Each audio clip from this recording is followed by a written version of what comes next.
Welcome back to Zaxby's in Martin, Tennessee. Davis Gregory here. With me, Chris Brinkley. Another episode of Skyhawk Sports Talk on tap for you all here today as the snow is starting to melt off the ground. We've got our coaches and student athletes here safely, and we're ready for another show. Starting off with this weekend Skyhawk Athletics men's basketball with 2 games at home this week, as well women's basketball, both teams playing EIU and SIUE.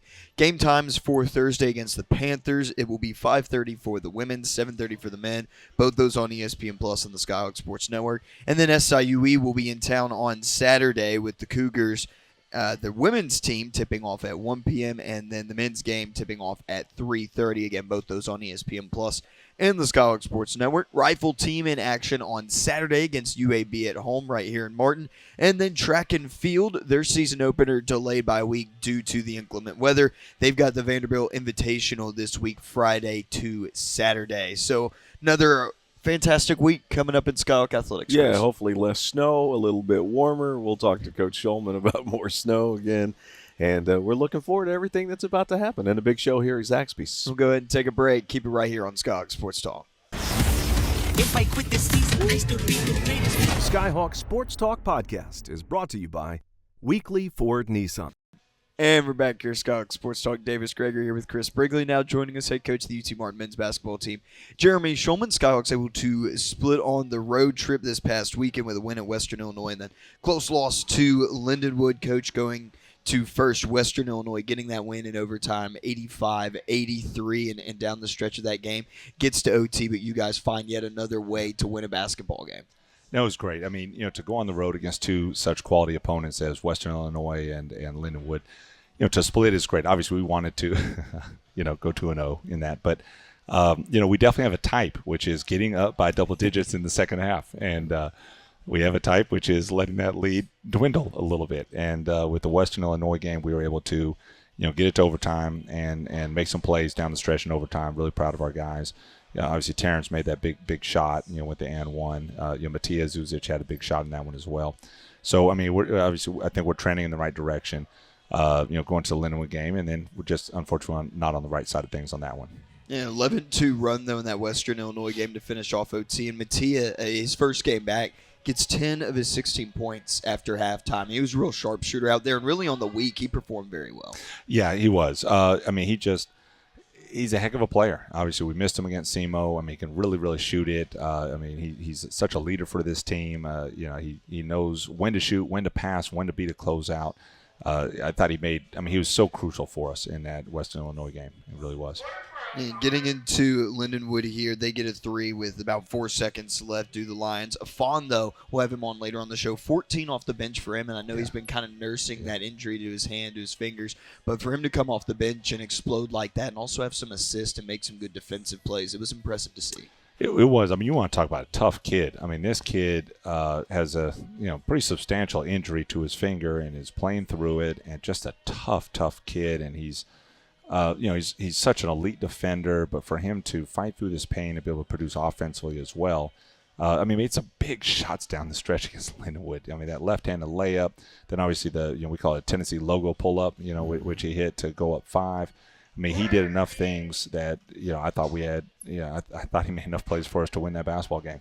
And Vladimir Salarid's a big week for Vlad. I mean, back-to-back double-doubles. I think he's got 3 straight double-doubles now. Wow. I mean, he's been a monster on the glass. Yeah. What have you seen from him in crashing the boards and being able to give you all more opportunities there offensively and then also take possessions away from the other side? He's a beast. I mean, he's such a versatile player. I mean, he's a point forward in, like, every definition of the term.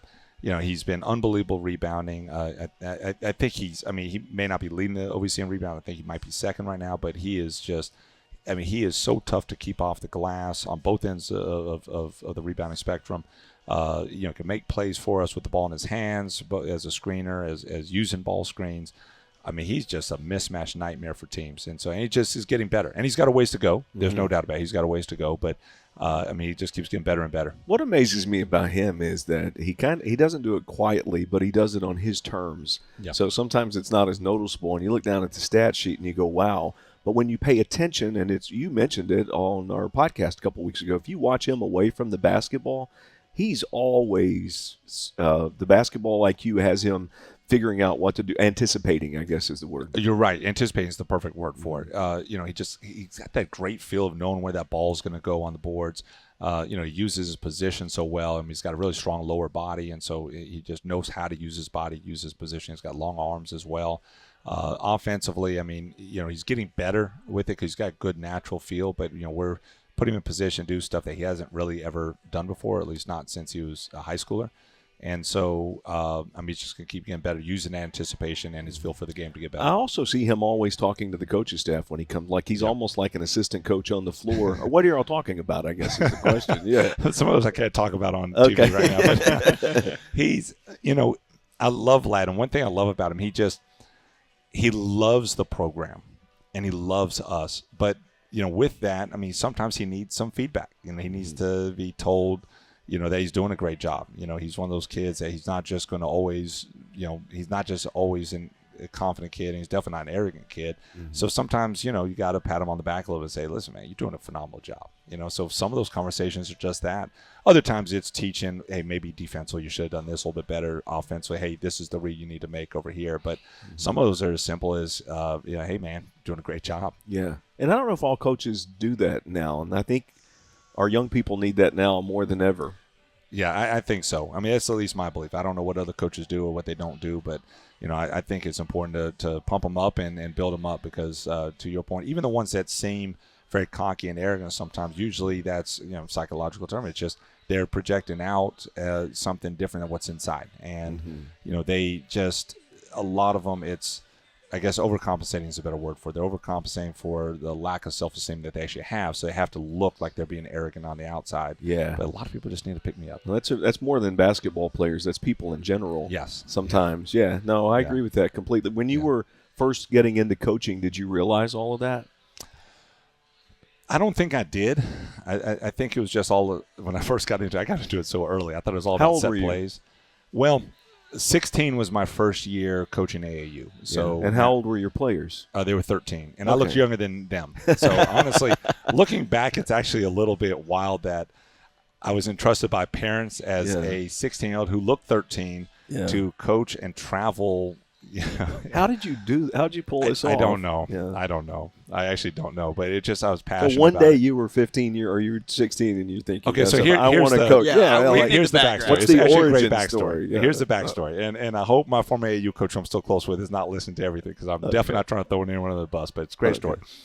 So I was a player obviously back then also, and pretty good. I wasn't great. I was a good player. And so I was 14 years old playing up in a 15-year-old AAU. I was playing up in age group.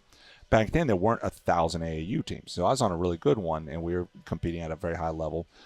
Well, there was also a team in my city in the same age group. Okay, well, they were kind of our rivals, even though it was a different age group. Like, I don't like those guys. Like those are the rivals. Even though they're my own age, I was like, we got to, kick their butt every time. So, well, my 15-year-old year, okay, so the very next year when I was 15, I guess it would have been 16 under AAU. I guess my AAU coach at the time had played some players under illegal birth certificates. Mm-hmm. Okay, so I wonder why I was getting all these letters from Duke.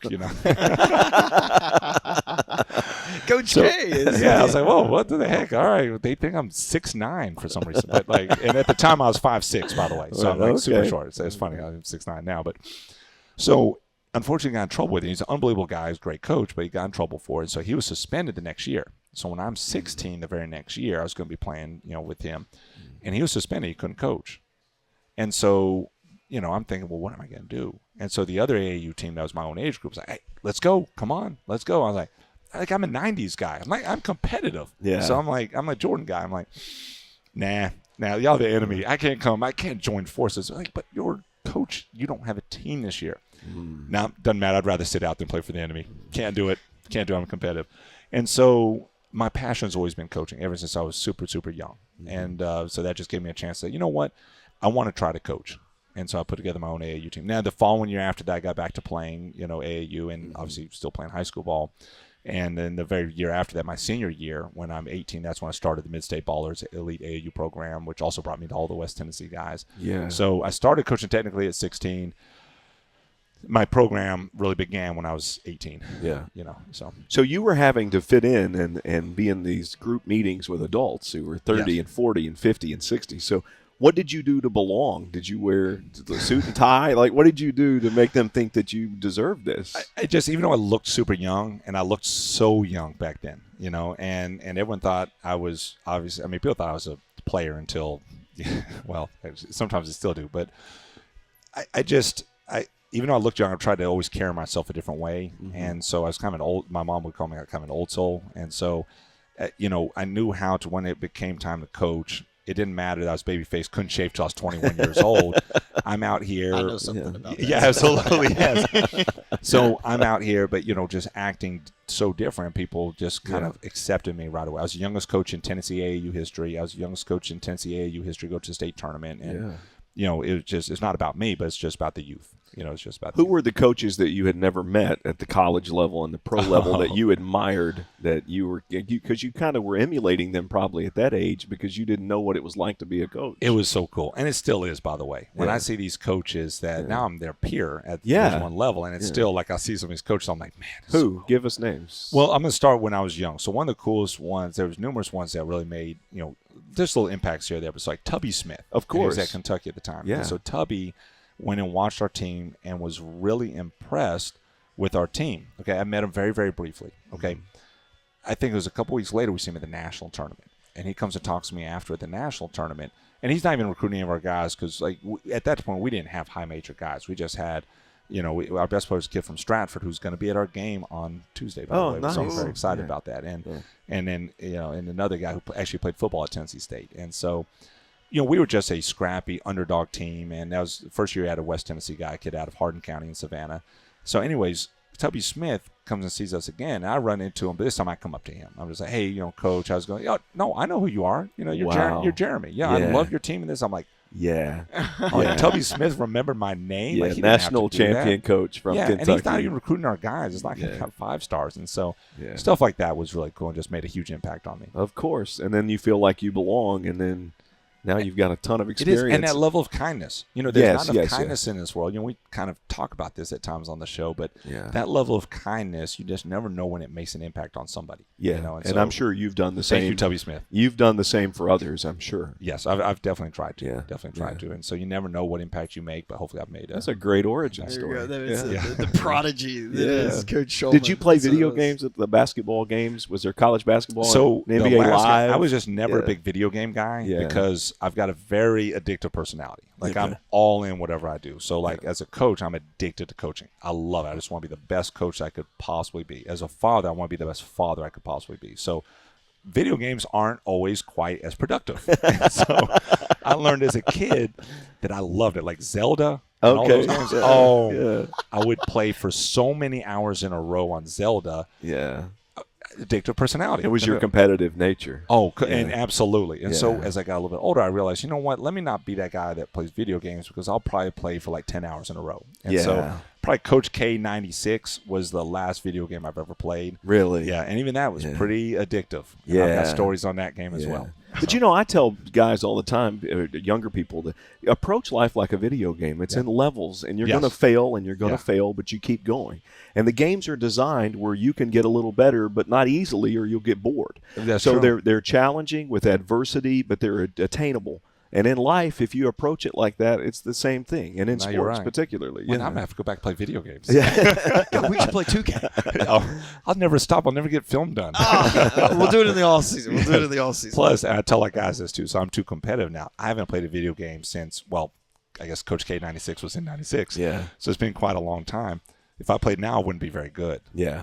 That doesn't go well with me. No, exactly. I'm too competitive. I'll be like, I will say the graphics are much better. Yes. Are they really better? Oh, no, they look real. We're gonna show you pictures. It's unreal. No, we don't even want to double dribble. You remember double dribble? I was always best graphics. I was the Froggers. Oh yes, and how about the slow motion dunk? Yeah, it was amazing. Well, they would go to a different screen, a totally different screen. Yeah, this generic screen would be these little tiny guys right here, and then all of a sudden, this game, right? Or you don't. Even when it would load, it would go double dribble. It was legendary, and these little tiny guys. And I'm gonna have to get as soon as you went to go dunk, it just jump a tiny bit. You couldn't see these little blurbs. Anyways, all of a sudden, it goes to this like close up of this black and white screen. It's like. It was perfect. hilarious. Yeah. It was amazing. Yeah. It was amazing. That is so great. That is great. So coming into this week, Coach, we got Eastern Illinois, SIUE. Up next, 2 home games. Going to be good to get back. I know that was a long road trip going up Wednesday and then all the way through Saturday and St. Charles and the snow and everything. But now finally back at home, Eastern Illinois right now 1-4 in conference. SIUE in a tie for second at 4-2. How are you all looking to improve and close out on these next 2 opportunities? Well, first off, I mean, this is a plea to everyone in West Tennessee. I want to pack the gym. I mean, the brand of basketball we're playing and the brand of basketball that our women's team plays is such at a high level. I mean, I want this to be West Tennessee's team and not just – I don't want it to be UT Martin. I want it to be where everyone in Dresden comes out, everyone in Union City comes out. We get guys from Jackson, Savannah, Lexington, whatever it is.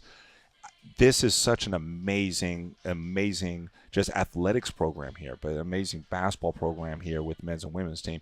I want this to become something that becomes like the thing to do, especially now football's winding down. Football's winding down, and this I want to be the thing to do. So I think that's something I'm really looking forward to, is like really energizing, the community, really energizing, West Tennessee in general, just to get people here. And it's something for the whole family. You have kids.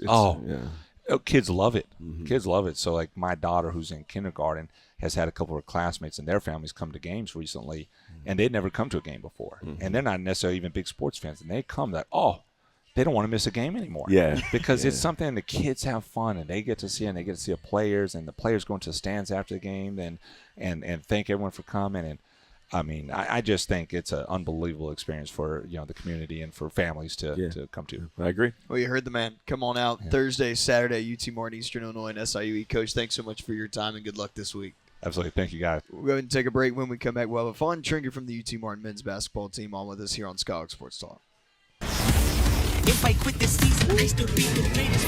Skyhawk Sports Talk podcast is brought to you by Weekly Ford Nissan. Back here on Skyhawk Sports Talk, Davis Gregory with Chris Brinkley. Now joining us from the UT Martin men's basketball team, student athlete Afan Trnka, first-year sophomore guard from Bosnia and Herzegovina. Did I get that right? Yep. There we go. Thanks for having me. Perfect. Pronunciation was perfect. Yeah, thanks so much for joining us. Thanks for having me. So, freshman last year for Coach Shulman down at Eastern Florida State College, but now here in Martin, Tennessee. First, your thoughts on Martin. What is it like being in Martin, Tennessee? It's small. It's really small. Not quite what Florida was, but I like it. I come from a small place, so I'm used to it. How big is the town you grew up in? Not big. Really small. Really small. Yeah. Compared to America, it's really small. Okay. Yeah. Smaller than Martin? Could be. Okay. Could be. Yeah. Goodness. So what do you all do for fun in your hometown? A lot of things. Some things I can't say. But like we go for coffees a lot, so that's like a tradition where I come from. Just go out with friends, sit for a coffee, and just talk about people. And talk about people. What are the popular sports? What are the most popular sports? Basketball and soccer, but we call it football. So yeah. Did you play football growing up or soccer? I did. I played both basketball and football when I was little, but my father told me that I had to pick one, so I picked basketball because both of my older brothers played it when I was little, so that's like what I grew up into. So, but I do think that playing a different sport, especially soccer, helps your footwork in basketball. Definitely, you especially on defense. Especially on defense, like side-to-side movements helped a lot. Yeah, helped a lot with movement and everything. Yeah. So your siblings being able to play with them, is that? I know that's what you just said, but I mean, for you growing up with them, how did they instill love for the game into you? That was bullying. That was bullying. When I was growing up, that was bullying.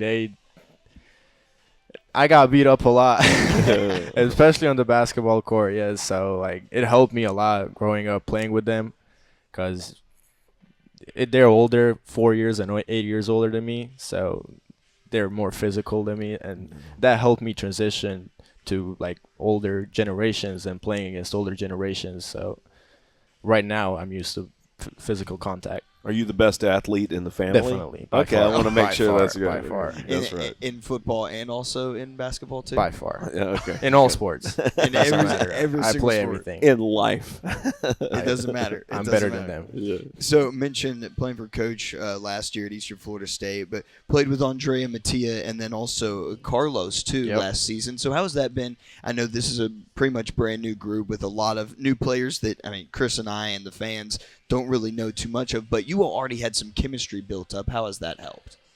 It helped a lot actually, because even though like there's 4 of us that came from Eastern Florida, there's guys that we played against too that we know, like AJ Hopkins and Josue.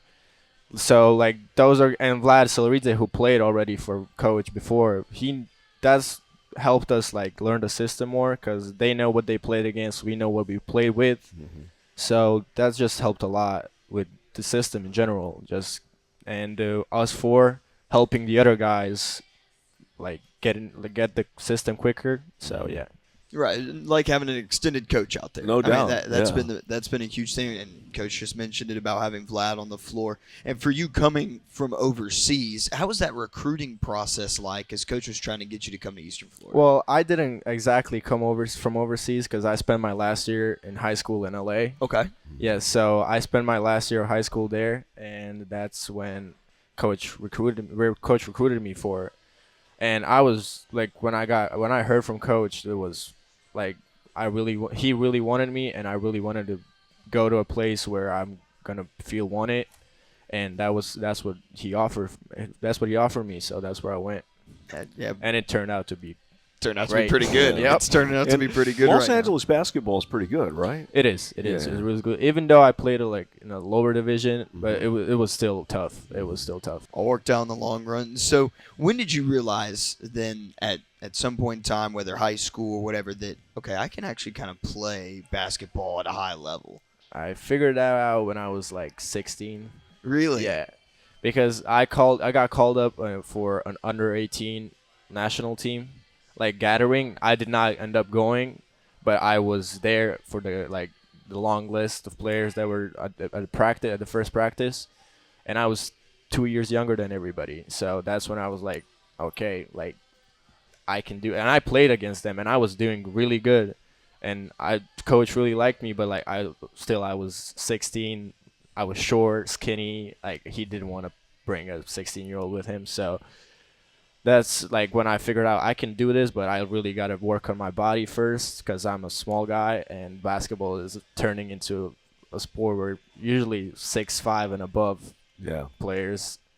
So it's really tough. It was really tough, like just working on my body, but I did it, and so now. And your mind. Now, you do not play like a small guy. No.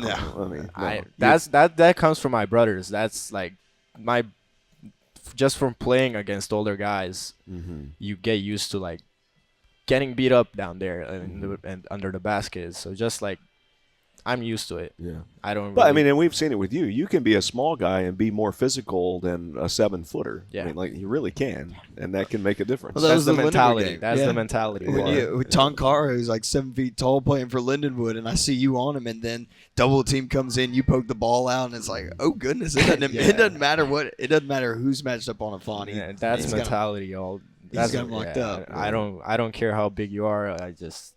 You're not gonna power through it. Let's go. Yeah, you're not gonna bully me. No. Not at all. I'm not gonna get bullied on the court in front of the fans. Nope. Not on national TV. Nope. Nope, not happening. 2 years with Coach Shulman now, your second season. What have you learned from him?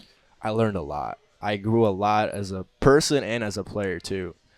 I came in like a hot-headed guy to Eastern Florida, and I really like last year compared to this year for me is night and day.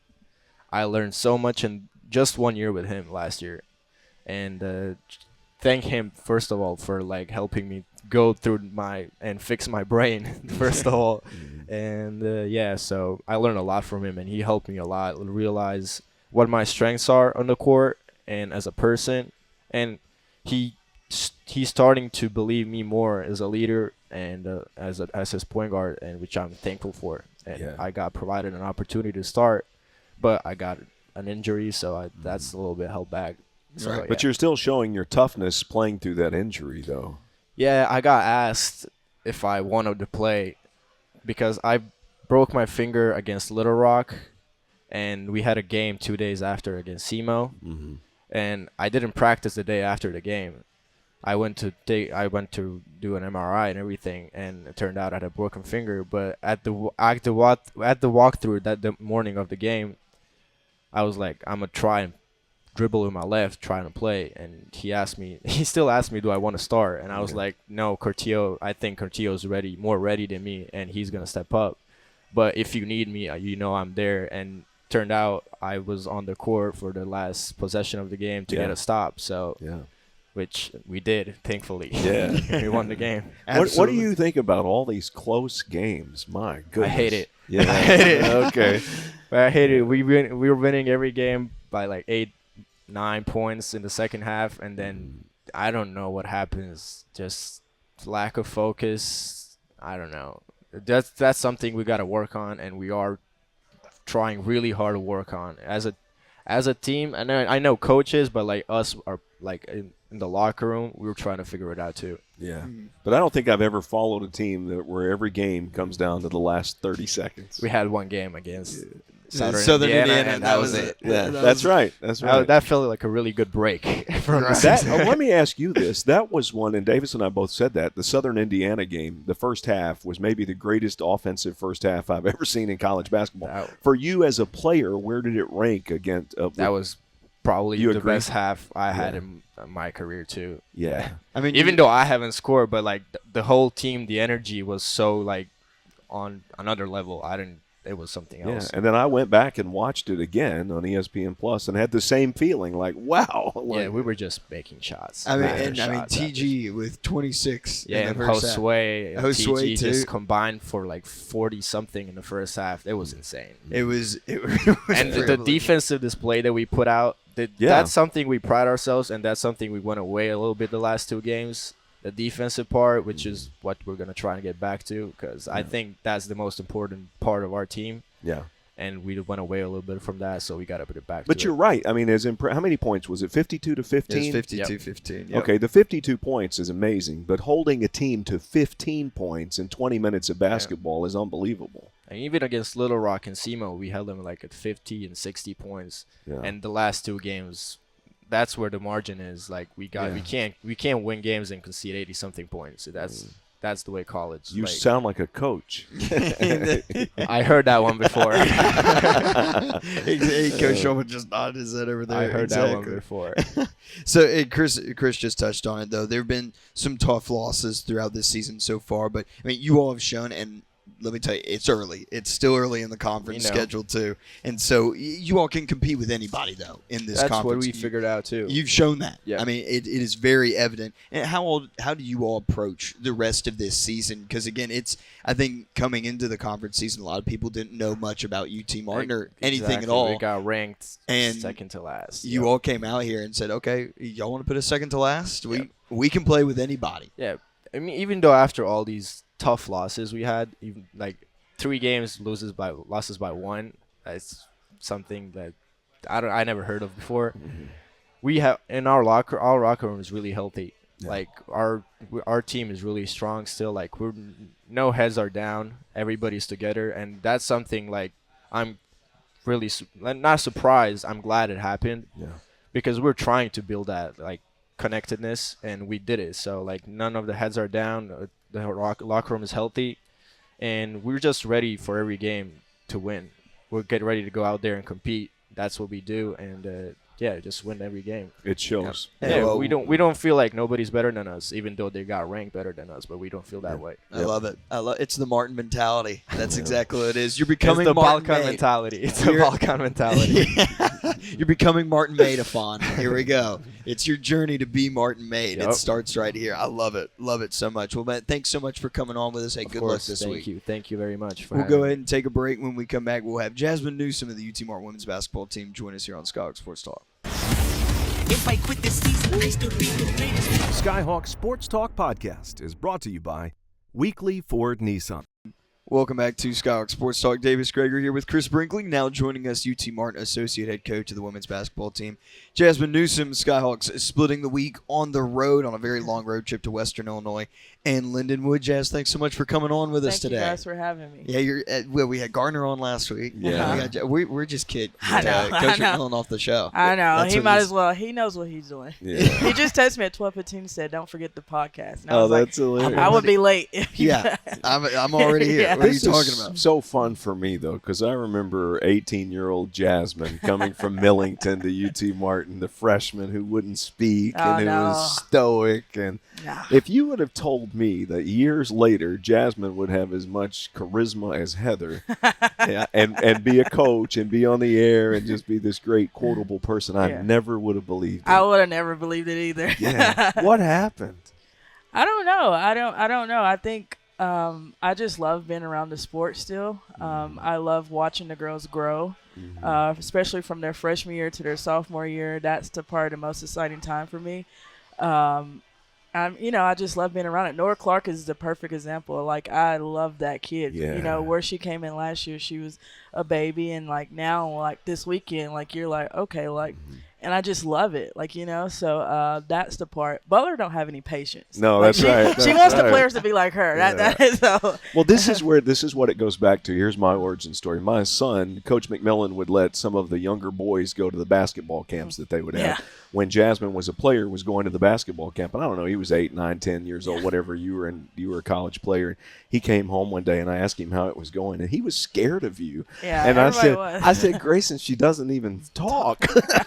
And he said, no, but she just looks at you. And then, but you made him better. And then he said that at the Yeah. end of camp, and now look at you. Yeah, I'm a big kid at heart. I Yeah. love to have fun and practice. Like, it's not the girls who don't really pay attention. After 2 hours, I'm like, all right, what are we doing? Come on, let's crack a joke or something. Yeah, So, yeah. let's have some comedic relief. Yeah, it's over like, here, come on, you know? like, all right, it's not that serious. We're playing basketball, right? Yeah. So it's a fun game. Yeah, That's I what try we're to doing. be funny all the time. So. But it makes me so happy to see you in this position, especially at UT Martin. And I know you went away for a while and now you're back. But to watch how you have grown as not only a player but as a person and now Yeah. as a coach, Yeah. I hear that a lot lately. it's impressive. Yeah. It's really Thank impressive. you, thank You're you. welcome. Hey, getting on to this week of action, Western Illinois up first. We'll talk about that one, 73-60. I know they've got the leading scorer in Reagan McCowan, and we'll talk about Nora plenty Yes, here. I yes, love that you yes. brought her up at the start, but she gets tasked with guarding McCowan for Yes, the majority of yes. that game, and my goodness, she did an excellent job. Yes,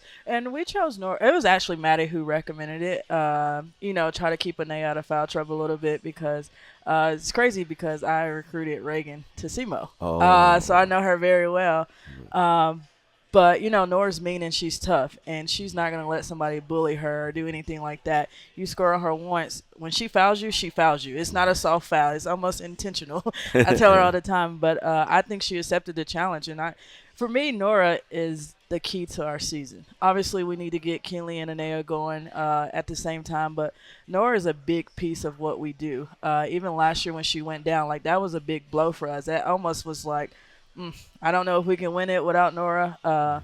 So, putting her on there, we're like, hey, like she's either going to score 40 or she's going to score 20, Yeah, so yeah. whichever one you want to do, you're going to be in charge of stopping her. So, and I think she accepted the challenge very well. And to Nora's credit, early this year, she was coming back from the knee injury. She was wearing the knee brace. Yes. She's slowly getting back. Yes. And I guess hopefully at 100% now. Well, the story behind the knee brace, Nora left it in the field house, so we can't find the knee brace. So, which was really great. I don't know Yeah. if somebody on staff took it, but I think the knee brace was kind of reminding her of the injury a little bit. And I think now that she doesn't have it, she, all right, we got to move on, babe. Like that happened last year. Now we're moving on. And so I think she's really accepted the challenge a little bit. But yeah, the knee brace thing, I don't really know what happened to it, but she lost it. I just know she's got more confidence Yes. now than she did 5 games ago. Yes. And, coming back from that injury, it was a weird injury. We thought it was Yes. ACL, and then it's a bone in your knee. And I think it was a little scary getting back and trying to get back in shape and the floor things. And so, but I think she's really turned it on a little bit here lately. So Yeah, to get taken, Jazz just took it. yeah, Put it in her I eye. didn't take it. I mean, I hated her wearing it, but I didn't take it. I promise. So again, Nora plays really well in that one. Gets 11 points, 2 and 2 rebounds. But Anea, it mentioned not getting her in foul trouble. She goes off, gets 26 and 12. And Shay, 10 points, 6 assists, and 5 rebounds. And Deja off the bench, 13 and 4 too. I mean, a great win on the road against a pretty good team in Western Illinois. And it was, I mean, getting a double-digit win on the road, know, it's not hard. easy to do, Yeah, especially in it's this very hard. conference. I think our kids were a little bit motivated because last year we went there and we were getting beat pretty bad, and we came back. And, this year, like, we had we had everybody. And I think we're focused for the Thursday game. It's the Saturday games, the quick turnarounds for us that I don't really know what's going on there. And I think we're trying to figure that part out. But all those kids, and she carried us the first half. And then Deja, she's also a question mark a lot of times to start. We don't know where her head is going to be, but I thought she answered the bell and she ran the team. And so then Kinley makes 2 big shots. She makes a curl shot, and then she makes a 3. And so, when you're seeing that, that's exciting and that's fun. And so we're going to try to figure out how to continue that to Saturday. Yeah. Let me jump in here with Deja because you go back with her. But, yeah, question mark is a really good term because when she's good, my goodness. Yes. So I want to ask you because when I think back at the 5 fastest players in the history of UT Martin women's basketball, you're on that list. Yeah. So this is why I ask you, is she 1 or 2? She should be number 1, but she's not. Right. She's way faster than me, and she has a quick twitch, and you don't know what she's gonna do with the ball. It's like a yo-yo. I mean, it's amazing to watch, but trying to get her to do that all the time, and she, that's the struggle right now. But in high school, she never had to. Last year at SEMO, she didn't have to. But we're trying to get her to do that. Maybe not for 40 minutes, but hey, what can you do in this 2 minutes? Play as hard as you can. But she's definitely the fastest. I'm gonna line her up with the fastest. And Anega's pretty fast. Deja, Deja don't bring it all the time. And we even said, or maybe I was talking with Coach, that she's got speed. She just hadn't figured out that she has a motor. Yes, she doesn't. That's the motor is the problem. And I thought for the most part at Western Illinois, she kind of played under control. She was really fast. She pushed the ball. And that's kind of what we missed last year. You had Love do it, but she's a lot quicker than Love. But trying to get her to do that for 40 minutes, we're trying. Well, I think if anybody hopefully can – I'm not putting a lot of pressure on you. You guys just sound like you're about to put it on me. Well, Chris, you know that position and playing for Coach McMillan at that position better than anybody in the world. No? I try to have these conversations with the kids, and I don't think they really – understand. Saturday I was like, hey guys, we're watching Finn and Lindenwood. I'm like, yeah, they don't look like they're playing hard against this team, but just know they're going to play hard against you. And I don't know if they understand that the target that's on their back. I don't know if Coach makes people upset when he goes to these meetings or not, but everybody comes out and kills us. So I have a lot of talks with Deja, and I think she's grown so far in this year, but we're trying to keep moving forward. And I am trying.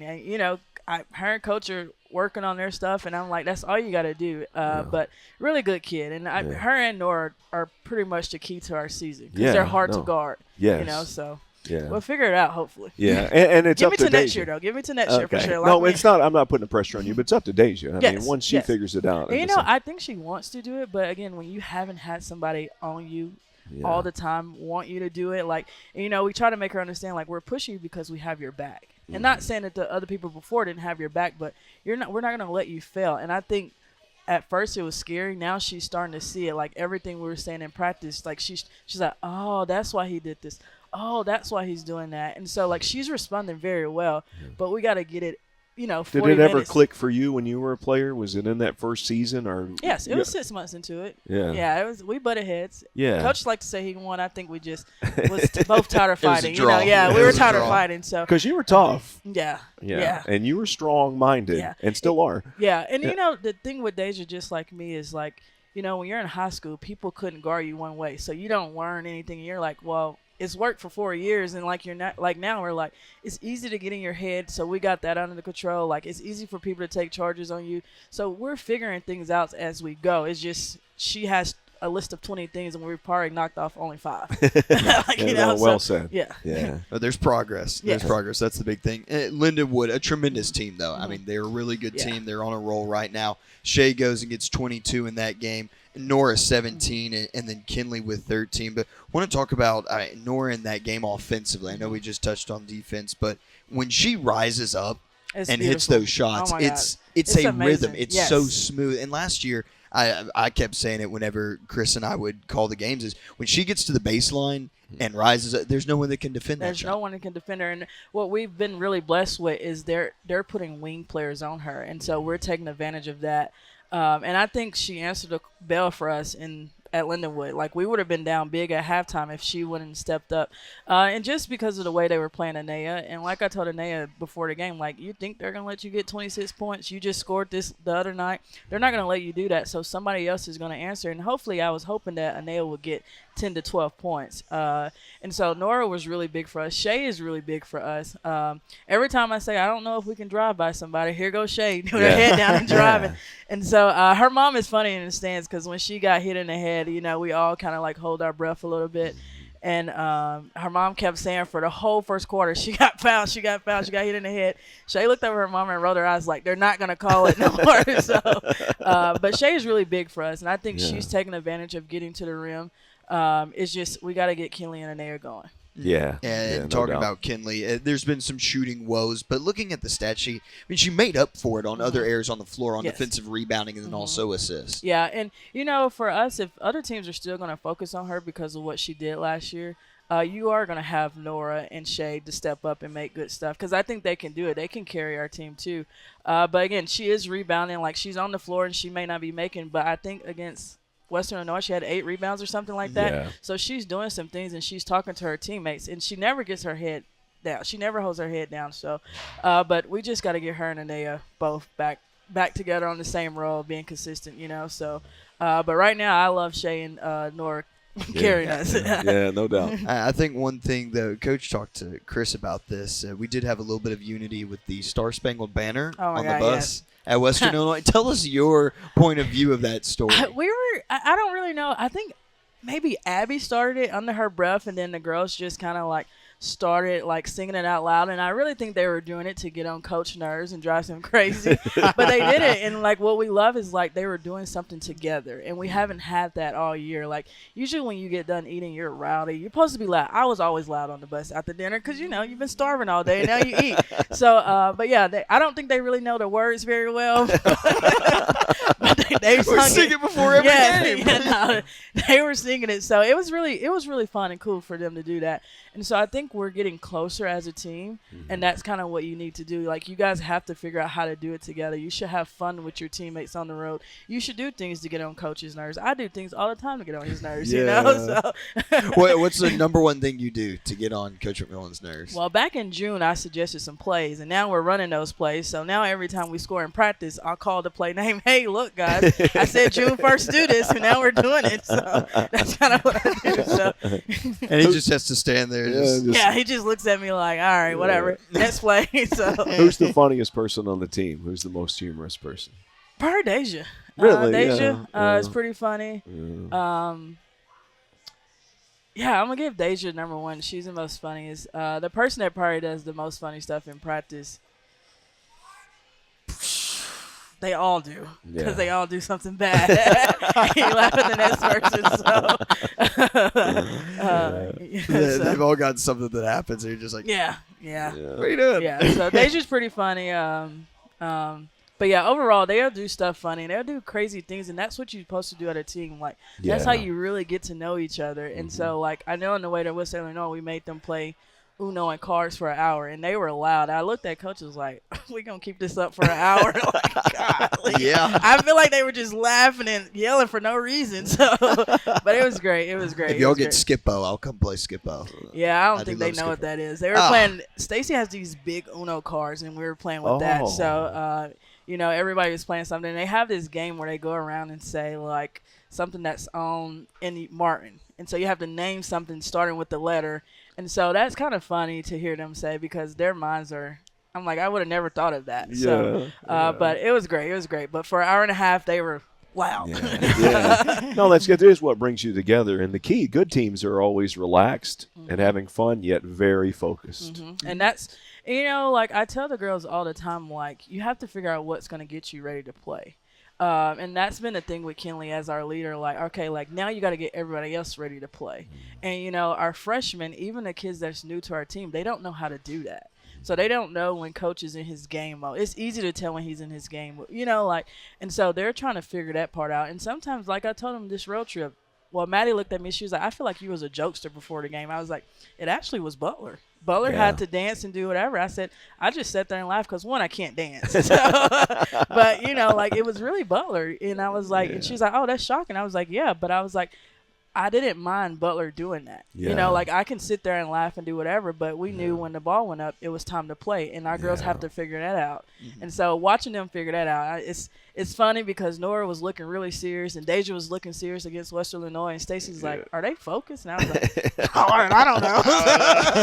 And they turned out to be. So, you know. It turns out to work out pretty good. Okay, so let them play. Talking about Heather again, I mean, you two truly were the dynamic duo. Are you still close? Oh, yeah. Best friend. Number one best friend. We're taking all our secrets to the grave. Okay. Know that, yeah. No, she's my person I call when I'm frustrated with the girls or something like that. And but what I've learned is Butler's not very patient.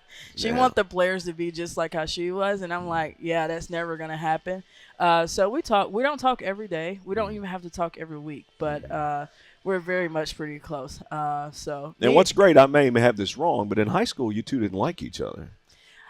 That's the story. I just don't think we knew each other, and we were rivals in AAU, so we didn't like her team. Okay, so, okay. So I didn't like her. No, I didn't. And she was the best player. I was trying to be nice about it. So, no, I did not. And it's weird that Rakisha Bryant is one of our best friends because they both live in Nashville, and so I tell the girls all the time, like, I never thought Rakisha was going to make it here, and then somehow she did, and she turned out to be one of my best friends because she always made us run, and I'm like, you can't get mad. Like, just figure out how to help her out. So, but we're all pretty close. Rakisha was an interesting player who had not met her potential, and then one day, and I think it was in 8 February. It was 8 games left in the season. Yeah, she just has this one game. How tall is Rakisha? 6'3", 6'4". Yeah, she just has this one monster game, and it was like the light switch flipped, and then it was over. Yeah, she ended up going pro. Yeah, really? Yeah. Was MVP of the league. Yeah. They called her to be the backup for the former MVP, and she ended up beating that girl out and became MVP. Yeah, and I've never, and it taught me a lesson as a crazy. Yeah, a you see broadcaster. more women's basketball. A tradition. Yes. But it was like, I believe now that any player who has potential but is not meeting the potential, like one game can change it because of her. Mm-hmm. Yeah, and then that's why I tell the girls, like, it's gonna eventually click, but you have to trust him. And so, and I know it's not easy to trust for, you know, our young generation these days, but you have to trust him. He's been doing it 35 years. Like, he's not going to tell you something that's not going to work. He's seen it work before. Like, even with, like, you know, Asia Jones. We never knew Asia Jones was going to be that good. Right. Like, or Haley Howard or Katie Schubert, but you have to trust. But the goal is to try to bring some of those people back to talk to the girls so they can tell their story, because I don't think you really believe it until that person comes back and talk to you. So it's hard for me and Butler to do it because they're like, well, we're not Heather and Jazz, but you have the stories of the Rakisha and the Katies. Well, even Asia, though, you're right. I remember first seeing her, no shade on her, but it was like she's not even bigger than this straw right here. She's not quick. I don't think she's quick enough because she was so patient when she would get the ball. She'd post a player up, and 7 seconds later she would score. But she scored 44 points. Yeah, she's strong. She was strong. She's skinny and she's strong, and that's why I look at Anaya sometimes. I'm like, you're in between Asia and Chelsea Perry. Yeah. And we just have to figure it out. And like, you know, her feel for the game is not always there, but like, man, when she turns and shoot it, I'm like, I think that's going in, but she got to catch it first. So, no, that's right. You know, so and I tell her that all the time, but she don't know who those players are. No, you know. And I wonder, and this is a silly analogy, but it's almost like a superhero learning their superpower. And I'm not even a superhero movie watcher, but you know, like Spider-Man didn't know what he could do at the beginning of that first movie. I feel like you kind of knew halfway through your freshman season, but when you figured it out, you figured it out. And I tell them all the time, I can't tell you what it is. Like, if I could tell you, I would do it. But I can tell you to trust him. That's the only thing I can give you. Trust him and do the work on your own. Like, if you're missing these shots in practice, come work on these shots. Like, we're halfway through the season. You know what game shots you're going to get. So when you get in a game and they come to the bench, I'm like, why are you looking at me like that? you know, so like just like in there, I told her, I was like, they're going to we're throwing you the ball against Western Illinois, so you're gonna have to figure out how to score. So either you're going to go 0 for 20 or you're going to get 20 points. Regardless, we're giving you the ball. So you better grow up real quick. So figure it out. and she did. She was good. So Yeah. Last question for you, Jazz. If you could change one thing right now for you all to do better, what would that one thing be? Get the magic wand out and make that one thing happen. There's a lot of things I wish we can do. I think the biggest thing is have more pride. And play for the people that came before you is the biggest thing. Like, like the target on your back, these kids don't deserve that target, but that's just what coach has done over the last 15 years. And so just have more pride and just figure it out. And so if you have more pride, then you're going to learn how to stop the other team when they're scoring. You're going to make the ball go in, and you're going to do it together. And so that's the biggest thing right now that I think we're preaching. And so hopefully we figure it out because we are good. We're so talented. And I asked Coach the other day, like, do we got too much talent? But we have to figure that out. We have to have some pride. And if you don't have pride, you're not going to win. Yep. As simple as that. Yeah. Simple as that. Well, thanks so much for coming on with us today, Jazz, and good luck here this week against two really good teams. Thank you guys for having me. Thank you. We'll go ahead and take a break. When we come back, we'll have Alayna Walther from the UT Martin Rifle team join us here on Skyhawk Sports Talk. If I quit this season, I still be the greatest. Skyhawk Sports Talk podcast is brought to you by Weekly Ford Nissan. And we're back here on Skyhawk Sports Talk. Davis Gregory with Chris Brinkley. UT Martin Rifle season's starting to wind down. OVC championships will be up here in a couple weeks, but UT Martin's got UAB on Saturday. So we bring on Rifle student athlete Alayna Walther, also member of the Student Athlete Advisory Committee. Thanks so much for joining us today, Alayna. Thanks for having me on. Recurring guest, second time on. That's right. Superstar. Yeah. Hey, the nerves are probably all gone. All right, this is not like the first time. True. You are on for the second time, so you're settled in. You're ready to go. Yeah, for sure. I love it. I love the If confidence. you can handle your sport, this is easy. Yes. Oh, yeah, okay. Yeah. There's pressure in your sport. It's just you. And you can't have caffeine, and so I mean, Yeah. Chris, I got a Coca-Cola, and Chris has got whatever he's got. So we both couldn't handle it. Two caffeine addicts would not handle rifle very well, but you handled it very well. I mean, last year all OVC first team, Oh, yeah. and then all OVC second team. Talk to us about the season because it was very successful. Yes, this season we've had actually a lot of wins, and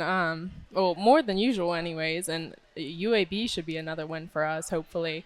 As long as we can all keep it together. It's been really exciting, especially since this is my senior year. To have those wins and to celebrate with the team has been extremely awesome.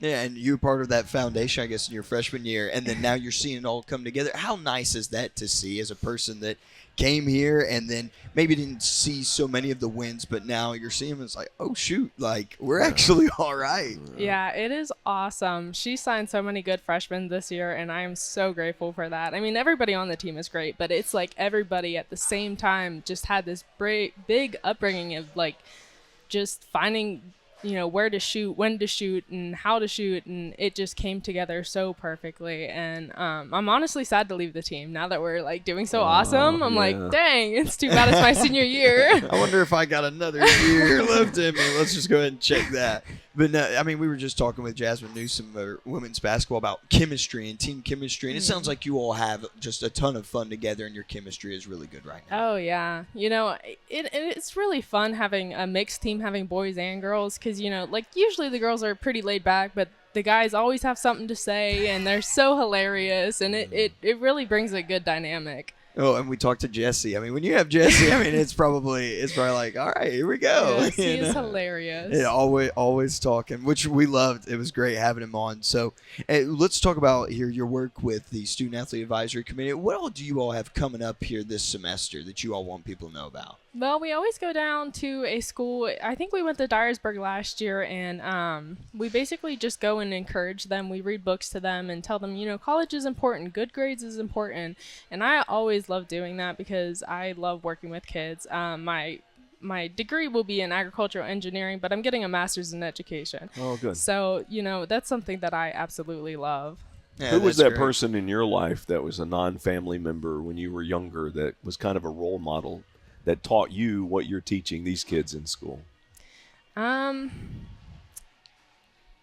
the high school boys. It was a 7th through 12th grade was my high school, and those high school football players, whenever I was a 7th grader, they did phenomenal, and they went to like I don't think they made it to states, but it was like Whitfields, and that's huge for us because it's like 50 kids to a class, if that, at my school. So making it even that far was like absolutely insane, and that was so cool to see. Yeah. And it taught you something about competition and winning, being focused, being devoted. Yeah. Did any of those guys go on and play at the next level? Do you know? I don't remember. That was a very long time ago. It wasn't that long ago. It's getting there. Well, someone said that we're closer to 2050. Yeah. That we're the same distance away from 2050 as we are 2000. That is and wild. Made me. It's been longer than some people think. So we've gotten a lot of snow, and it's been pretty cold weather. Even though it's sunny outside right now, it's like 22. Yeah. So compare that to what's going on in Pennsylvania right now? Is it the same? Is it worse? So what's the weather update up there? It's pretty much the same. Actually, we got snow literally the day before I left to come down here. So I was kind of sad to like leave it there. So seeing it down here was awesome. I love the snow. With you. Yeah, I literally brought it back with me. So that was really cool to see. Yeah. Can you ice skate? See, me and my boyfriend tried over winter break, and it did not go well. He can skate. I cannot. Really? Yes. Yeah, you get the blister. The blisters are the worst, especially if you're like I did it for the first time a long time ago, and I will never do it again. But it hurts your feet so bad, and no, would never do it again. Do you ice skate, Chris? I feel like I could see you in the Olympics. Yes. No, I've had some knee issues, so I don't want to risk it because it was the I don't want to fall. I mean, I can handle the blisters maybe, but the balance is just so different. Yeah. But again, in your sport, you're so focused that I would think you would have figured it out. You didn't do it long enough. That was the problem. You need more time ice skating. That's what it Probably is. not. No. What do you like to do competitively away from your sport? Oh, anything. Me and my boyfriend, we play board games all night long. What and games? It's competitive. Scrabble? We actually got into this game called Sequence. I don't know if you've ever heard of it. No. But it's like a card game, but there's a board with it, and basically you get dealt cards, and then you can place a chip wherever that card is on the table, and you try to make it like 5 in a row. Oh. So, yeah. So it's like Connect 4 and card. There's a lot of things going on, and it's called Sequence. Yes. That's fun. Okay. Davis, we got to play that. New road trip game. Next road trip. New road trip game right now. There you go. Yeah. Okay, fine. Thanks for the tip. Yeah, that's going to be added to the Christmas list or just travel list coming up here soon. But, okay, so we talked, I think, last year about the early wake-up calls. Are you still used to that now, or is that something you're going to carry forward, waking up early in the morning? But, I mean, talk about that because, I mean, waking up at, 4 in the morning and going to the range, that does not sound like a plan that I personally would want. So, actually, this semester, we got very, very lucky. Nobody had 8 a.m.s. So, it got pushed back an hour. So, I get an extra hour. And with so many freshmen. Yes, I know. And no 8 a.m.s. Well, we get that extra period before anybody else does. Right. Athletes, veterans, and honor students get a couple extra days to schedule before everybody else. So it's really helped us. Oh. That's fantastic. Yeah. That's fantastic. So, again, with the team this year, I mean, how has it been? I mean, what's sticking out to you really from this group? You said a lot of young talent, a lot of freshmen, but a very connected group. Or what are some things that, that our fans need to know about this group right now? Well, I mean, if you want a player to watch, I would say, really look out for Sadie Palfrey. She is insane. I was nervous about her. I had some anxiety coming in the beginning of the season because I knew incoming she was probably going to be better than me, which she is, and that's fine. I love competition. I love to see, these freshmen get in there and really just nail them, and she is. And she's at practice every single day, bright and early, and if there's a second practice, she's there. And I mean, she is really, really good. She's very dedicated, but I mean, everybody is. And it's really fantastic to see it come to a full circle finally. Yeah, that's leadership on your part. Again, knowing someone might be coming in that's better, and that whatever you said she was, I don't know if she is or not. But for you to be encouraging and want her to be the best she can possibly be, that's leadership right there. Yeah. What's one of your biggest tips you've given her? Or just some of the things that you've tried to pass down? I try to pass, just love it, just have fun, because there's so much stress in this sport. You're constantly stressing about, oh, is this right? Am I gonna beat her? And just forget it. You're fine. You're right. You are fine where you're at. Live in the moment. No, That's what it Well, is. such a big part of your sport is the mental, Mm-hmm. and if there's too much going on, is that a distraction? It very big, yeah.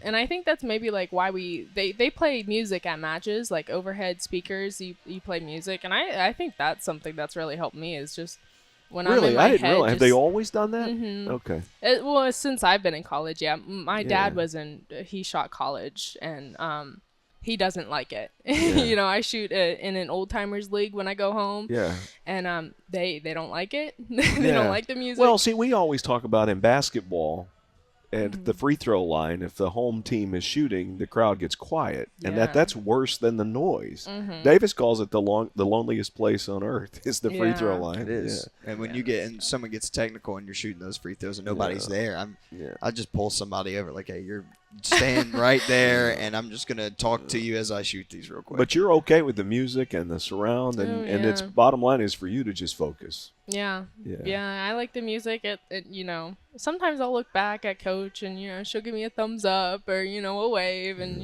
let me know when I'm okay. But yeah, I enjoy having other things going on than just me and myself. What kind of music do they play? Is it pop, country? What is it? Yeah. Different ranges play different things. Obviously, you can't pick. But I shoot really good to 2000s pop hit, stuff. Like Katy Perry? Yeah, some Katy Perry and Kesha. She's in there. I love that. That's hilarious. That is so great. Mm-hmm. And does that get you pumped up or just locked in or just good to have background noise? Yeah, I don't know. I just usually each year I kind of have a song that locks me in. This year it's been Pink Pony Club. Okay. By Chapel Roan. Yeah. I forget what last year's was, but I make sure to listen to that every time, and I'm in a good mood when I listen to it, and I'm ready to go. Yeah. We have our songs too, but we can't share them. Yeah. Kesha is one of the songs. She's from Nashville, Really? Yeah. No, Kesha's No, from Kesha there. is in the game day playlist. Yes, Yeah. part of getting locked in for the broadcast. Playing on the podcast whenever we come over here. Okay, too. yeah, You just got to gotcha. get focused in for all Yeah. these interviews and everything. So you talked about being a major in agriculture, and you said getting your master's afterwards. Where are you going to get your master's at, and what's the plan after graduating? Oh man, I don't think I have one yet. It's And that's coming fine. down on 3 months, and I don't know what I'm gonna do yet. But that's fun. Yeah, That is fun. It's just gonna fall where everything falls, and it's gonna be how it is. Absolutely. Yeah. It'll all happen for a reason. Yes. And there you go. That's And what I there keep you go. telling myself. Exactly. So last question for you, Alayna. Entering this home stretch, UAB, but then OVCs too. What's it going to take to have a strong finish to the season for you all?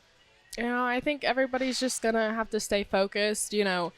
Top 8 only go to the NCAA championships. More than likely that's not us, but that's okay. I really hope that one of these strong freshmen really do make it to qualifiers, because even if you don't go as a team, you can go as an individual. So I'm, hoping me or one of my other teammates, it would be really cool just to see one of them go. So, fingers crossed that it's me. If it's not, We that cross is our okay. fingers, too. I just want to end the season with a 10. That is it. There we go. And we will get that. We're going to get it. We're gonna get it, We're going yeah. to get it. Positive thinking. Well, Alayna, thanks so much for coming on with us, Mm-hmm. and good luck here the rest of the school year. Thank you very much. And we'll go ahead and take a break. Keep it right here on Skyhawk Sports Talk. If I quit this season, I still be the greatest. Skyhawk Sports Talk podcast is brought to you by Weekly Ford Nissan. And that'll do it for yet another episode of Skyhawk Sports Talk here from Zaxby's in Martin, Tennessee. Men's and women's basketball at home, also rifle at home on Saturday. Men's and women's basketball, that'll be Thursday and Saturday, 5:30, 7:30 Thursday, and then 1 and 3:30 on Saturday. Got those times right in the end there, Chris. But we want everyone to get here. Yep. Everyone to get here. All of West Tennessee, like Coach Shulman said, we want to make this West Tennessee's team. Please come on, show out. It's going to be a great time. Eastern Illinois, the women, one of the best teams in the OVC. It's 6-0 right now. And then the men's team, and trying to get 2 wins at home and be able to shake off that loss to Lindenwood. So it's going to be a very exciting week. Men's and women's track and field, they open up the season this weekend. Everything going on right now. Yep, go to utmsports.com for all the info and the schedules and the rosters. Follow the Skyhawks on social media. Thanks to Zaxby's for another great podcast, and we'll do it again next week. We will. For Chris Brinkley, myself, Davis Gregory, all of our coaches and student athletes we had on here today, we say God bless here from Zaxby's in Martin, Tennessee. If I quit this season, I still be the greatest. Skyhawk Sports Talk Podcast is brought to you by Weekly Ford Nissan.